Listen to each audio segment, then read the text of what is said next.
ಹಿಂಸೆ ಕೊಟ್ಟ ಅಂತ ಬಂದೆ. ಇದು ಬೇರೆ ಯಾರಿದ್ರು ಬರ್ತಿರಲಿಲ್ಲ. ನಾನು ಭಾಳ ಕಷ್ಟ ಹಿಂಸೆ ಕೊಟ್ಟು ಬಂದೆ. ಭಾಳ ಹಿಮಾಲಯ ಎಲ್ಲ ಸುತ್ತಕೊಂಡು ಸ್ವಲ್ಪ ಎಲ್ಲ ಇನ್ಫೆಕ್ಷನ್ ಆಯಿತು. ಕೋಮಲ್ ಅವರು ಈ ಚಿತ್ರದಲ್ಲಿ ಒಂದು ವಕೀಲನ ಪಾತ್ರ ಮಾಡ್ತಿದ್ದಾರೆ. ಆದರೆ ನಿಜ ಜೀವನದಲ್ಲೂ ವಕೀಲನೇ ಅವನು. ಅವತ್ತು ಅವನು ಸ್ವಲ್ಪ ತಾಳ್ಮೆ ಅವನು ವಹಿಸಿದ್ದಿದ್ರೆ, ಸಿನಿಮಾ ಕಡೆ ಬರದೆ ಹೋಗಿದ್ದಿದ್ದಾರೆ, ಇವತ್ತು ಅವನು ಭಾಳ ದೊಡ್ಡ ಜಡ್ಜ್ ಸ್ಥಾನದಲ್ಲಿ ಇರ್ತಾ ಇದ್ದ. ಅವನ ಸ್ನೇಹಿತರು ಅನೇಕರು ಇವತ್ತು ಜಡ್ಜ್ಗಳಾಗಿದ್ದಾರೆ. ಅವನು ಬಿಕಾಸ್ ಆಫ್ ಆರ್ಟ್ ಈ ಮಿಸ್ ದಿ ಟ್ರೈನ್. ಅದು ಸುಮಾರು ಸರಿ ನಾನು ನಮ್ಮ ತಾಯಿಯವ್ರನ್ನ ಬೈಕೋತೀನಿ. ಎಂಥ ಕೆಲಸ ಮಾಡ್ಬಿಟ್ಲು ನಮ್ಮಮ್ಮ, ನಾವೆಲ್ಲೋ ಹೊಟ್ಟೆ ಪಾಡೆ ನಾವೆಲ್ಲೋ ಬಂದ್ವಿ, ಅವನು ಕೂಡ ಬಣ್ಣ ಹಚ್ಚಿಸ್ಬಿಟ್ಲಲ್ಲ ಅಂತ ಸಿಟ್ಟತ್ತಿತ್ತು ನನಗೆ. ಇವತ್ತು ಪಾತ್ರದಲ್ಲಿ ಆತ ತಿರ್ಗಾ ವಾಪಸ್ ಲಾಯರ್ ಪತ್ರ ಮಾಡ್ತಿದ್ದಾನೆ. ನನ್ನ ಹೃದಯದಿಂದ ಅವನಿಗೆ ಶುಭ ಹಾರೈಸ್ತೀನಿ. ನಾಟ್ ಓನ್ಲಿ ಕೋಮಲ್, ಇಡೀ ಕನ್ನಡ ಚಿತ್ರರಂಗ, ಇಡೀ ಕನ್ನಡ ಚಿತ್ರರಂಗ ಚೆನ್ನಾಗಿರಬೇಕು. ಇದರ ಇತಿಹಾಸ 75-80 ವರ್ಷದ ಇತಿಹಾಸ. ಈ ಸಿನಿಮಾ ರಂಗ ಉಳಿಬೇಕು, ದೊಡ್ಡ ಮಟ್ಟದಲ್ಲಿ ಹೋಗಬೇಕು. ನಮಗೆಲ್ಲ ಅವಕಾಶ ಸಿಕ್ಕಿತ್ತು. ನಾವೆಲ್ಲ ಸುಮಾರು ಒಂದು 45 ವರ್ಷಗಳ ಕಾಲ ಸಿನಿಮಾನಲ್ಲಿ ಎಲ್ಲ ನೋಡಿದ್ವಿ. ವಿ ಸಾ ಎವ್ರಿಥಿಂಗ್, ಎಲ್ಲ ಸಿಕ್ತು ನಮಗೆ.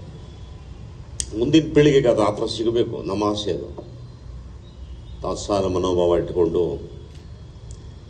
200 ಕೋಟಿ 300 ಕೋಟಿ ಸಿನಿಮಾ ಮಾಡಿದ್ರೆ ಮಾತ್ರ ಸಿನಿಮಾ, ಮಿಕ್ಕಿದೆಲ್ಲ ಸಿನಿಮಾ ಅಲ್ಲ ಅನ್ನೋ ಸ್ಥಿತಿ ಏನು ಬಂದಿದೆ ಮೈಂಡಿಗೆ, ತೆಗೆದುಹಾಕ್ಬೇಕು. ಅದನ್ನು ಉತ್ತಮವಾದ ಅಂಶ ಅದು ಏನೇ ಇದ್ರೂ ಕೂಡ ಸಪೋರ್ಟ್ ಮಾಡಬೇಕು. ಯಾವಾಗ ನಾವು ನಮ್ಮವ್ರನ್ನ ನಾವು ಸಪೋರ್ಟ್ ಮಾಡ್ತೀವಿ ಆವಾಗ ನಮ್ಮತನ ಉಳಿಯುತ್ತೆ, ನಮ್ಮ ಕನ್ನಡ ಉಳಿಯುತ್ತೆ.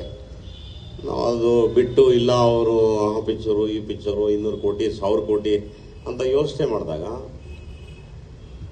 ಕಷ್ಟವಾಗ್ತದೆ. ಹಾಗಾಗಿ ಎಲ್ಲರೂ, ಎಲ್ಲ ಕನ್ನಡದ ಪ್ರೇಮಿಗಳು ಮಾಧ್ಯಮದ ಮುಖಾಂತರ ನನ್ನ ಪ್ರಾರ್ಥನೆ, ನೀವೆಲ್ಲರೂ ಭುಜವಾಗಿ ನಿಂತು ಕನ್ನಡ ಚಿತ್ರರಂಗವನ್ನು ಉಳಿಸ್ಕೋಬೇಕು.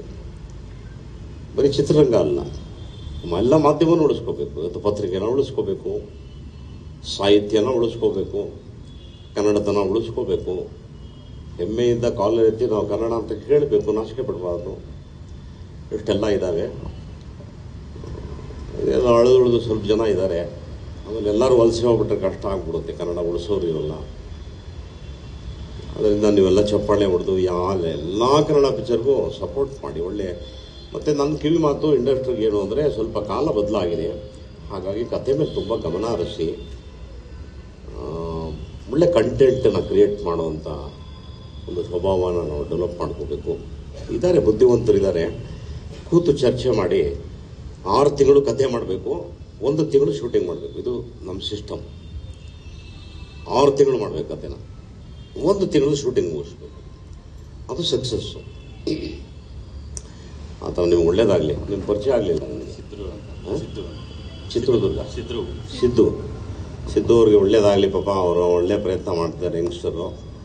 ನಾವು ಮುಂಚೆ ಎಲ್ಲ ಪ್ರಸಿದ್ಧಿ ಬಂದು ಕೂತ್ಕೊಂಡ್ರೆ ನಮ್ಮನ್ನು ನಮ್ಮೆಲ್ಲ ತಲೆಗಳಿರಲ್ಲ, ಯಾರು ಕಾಣಿಸ್ತಾ ಇಲ್ಲ, ನೋವಾಗ್ತದೆ. ಇದಾರೆಲ್ಲ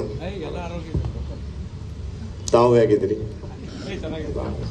ಭಾಳ ಸಂತೋಷ. ಒಳ್ಳೇದಾಗಲಿ, ಶುಭವಸ್ತು. ಒಳ್ಳೇದಾಗಲಿ. Thank you.